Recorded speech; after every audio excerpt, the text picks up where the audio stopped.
All right, we'll start off this morning talking about the accident that happened yesterday afternoon. This was about 1:20 p.m. It was right near the intersection of 6th Street and Cleveland Avenue. We had a vehicle, a 2014 Jeep Cherokee, that was on Cleveland Avenue waiting to make a left turn. This was just a little bit north of the intersection. So the car had gone through the intersection, was waiting to make a left turn. Then we had a 2001 Honda Accord that ended up rear-ending that Jeep. So we're not exactly sure why this took place, but at some point the driver of the Honda started to get out of his vehicle, and then his car began backing up basically at a high rate of speed and started going in a circle. The driver was caught inside the vehicle, and the vehicle spun around several times. Seems to be that he was probably drugged while that was being taken, or while that was taking place. So as the car spun around backwards at a high rate of speed, at some point he was freed from the car, and then the car ended up running over him. We're not sure exact numbers, but it was more than once. The car ended up crashing into a third vehicle, which is a 2002 Chevy Silverado, and that's what stopped the car from moving. But it had been going, I think in the report, they estimated maybe around 15 to 17 times it had spun around in a circle. So obviously there was some type of mechanical issue is kind of the initial thought on that, but the man ended up dying on scene. His last name is, I'm not sure the pronunciation, but it's Kashoba, Kashoba. First is Andrew, Andrew, and he's 41 from Sioux Falls. So we had the other two vehicles that were injured, but outside of that, or I'm sorry, the other two vehicles were damaged, but outside of that, no injuries, just the driver of the Honda Accord.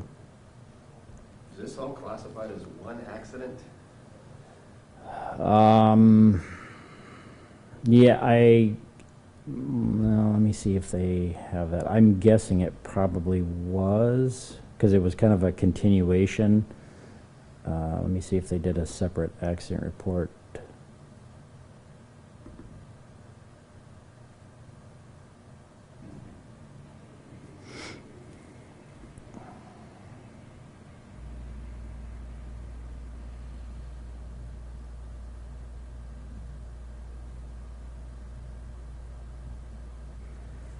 Well,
yeah, all of it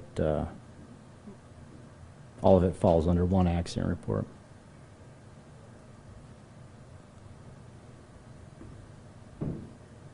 Is that investigation complete? Is it up to the police department to determine why that car was maybe mechanically at fault, or is that an insurance company thing? No, that's a good question. I think one of the theories may be, and again, it's just kind of a working theory, but maybe that some of the mechanical issues had to do with that initial collision when he rear-ended the car, that there may have been some damage. I'm not sure how detailed that they're going to get into that, if they're going to figure out if that was in fact why the car behaved the way it did. That I guess I don't know. I'll have to check with the investigators to find out if that's something that they're going to dig into. Just to be clear, so the Honda rear-ended the Jeep, Mm-hmm. and the driver of the Honda stepped outside his vehicle. Yeah, and I don't know if the driver of the Honda made it all the way out of the vehicle, but after the Honda rear-ended the Jeep, and then the driver of the Honda started to get out of the vehicle, and then that's when it backed up at a high rate of speed, and it basically was just spinning circles going backwards. About how long the time estimate was it spinning for? Let me see.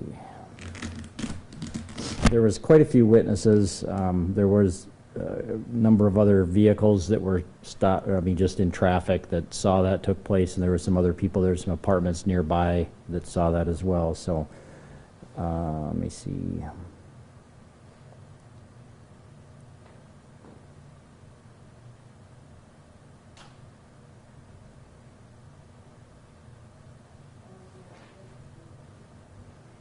I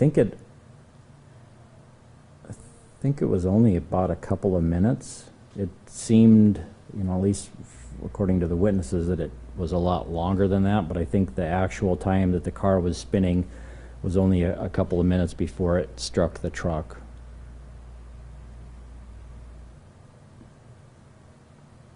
And then we did have some bystanders that saw that. They ran over and they were able to pull the victim farther away from where that car was spinning to get him out of that danger zone, and they started giving some life-saving measures. When police got there and fire and paramedics, they all continued, but then he was pronounced deceased on the scene.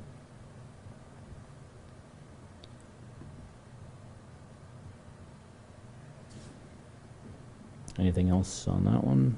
Okay. The aggravated assaults, one of them involves a juvenile. The other, had some officers that found a stolen vehicle. It was stolen out of Minnesota, and they had information that it may be in Sioux Falls. Had an officer that first saw it near 3rd Street and Sycamore Avenue, and they tried to stop it nearby. There was two officers there. One was at the driver's side, one was at the passenger side. They were trying to get the driver of this stolen vehicle to come out, and he ended up putting the car back into drive and took off. The officer that was on the passenger side was, I'm not sure exactly, but he was kind of tied up with the vehicle, so I think he was either drugged or kind of tossed as the car took off. So that officer had minor injuries. They ended up finding that vehicle abandoned. They were a little bit south of 3rd and Sycamore.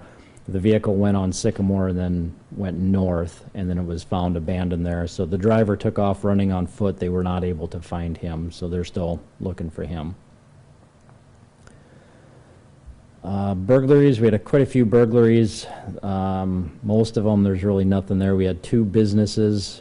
One of them was, that was about 4:20 this morning, 4:20 a.m. That was Willikers on Avera Drive. Somebody broke the glass doors to the business, and I'm guessing they probably knew what they were after, because they stole quite a few high-end bottles of liquor, a total of $22,000, and it was